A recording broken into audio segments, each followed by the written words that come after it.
Global হারমোনির তৃতীয় দিনে জনসমুদ্রে পরিণত হয় রিয়াদের সাউদিয়া পার্ক, যেখানে জেমসের কণ্ঠের সাথে কণ্ঠ মেলান লাখো প্রবাসী বাংলাদেশি। সংস্কৃতির এমন বিনিময় মঞ্চে ফের আসবার অভিপ্রায় জানান নগর বাউল। রিয়াদ থেকে আরও জানাচ্ছেন নীল মাহবুব, ক্যামেরায় ছিলেন মারুফ চুন্নু।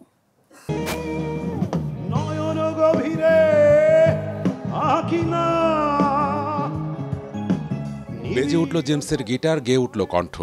মরু শহরের সাউদিয়া পার্ক তখন যেন উত্তাল ঢেউ তরঙ্গ। গ্লোবাল হারমোনির তৃতীয় দিন এক কথায় বলতে গেলে রূপকথার বাংলাদেশি হয়ে উঠল।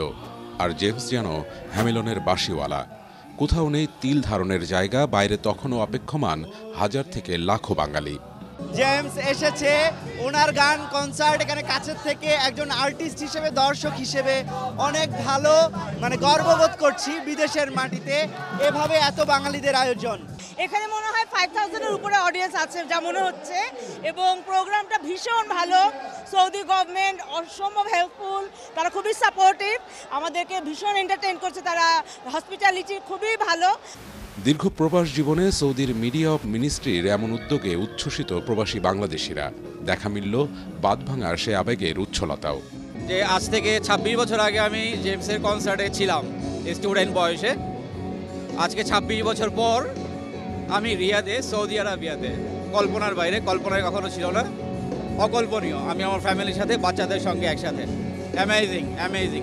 জেমসকে দেখে আমাদের এত ভালো লাগছে, যেন আমি চাই সৌদি সরকারের কাছে আমি বলতে চাই যেন তিনি আবারও এরকম কিছু অনুষ্ঠান আয়োজন করে, যেন আমাদের প্রবাসী ভাইয়েরা আমাদের সঙ্গে থেকে এই প্রোগ্রামটি উপভোগ করতে পারে। এই মুহূর্তে সৌদি আরবের রিয়াদের এই সাউদিয়া পার্কে একজন জেমস কিন্তু নেই, কারণ এখানে হাজার হাজার লাখ লাখ যে বাঙালি, তারা সবাই এক একজন জেমস হয়ে উঠেছেন। তাদের অনেকের সাথে আমাদের কথা হয়েছে, তারা বলছেন বিদেশ বিভুয়ের মাটিতে এই যে আয়োজন, এই যে সংস্কৃতির বিনিময়, তা তাদের কাজকে ভবিষ্যতে আরও অনুপ্রাণিত করবে।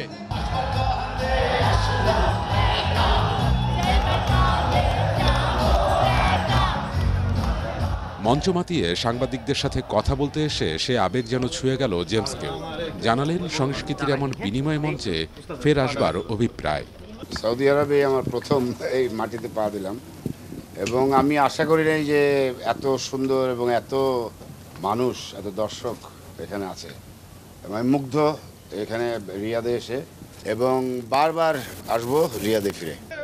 নীল মাহবুব, চ্যানেল 24, রিয়াদ, সৌদি আরব।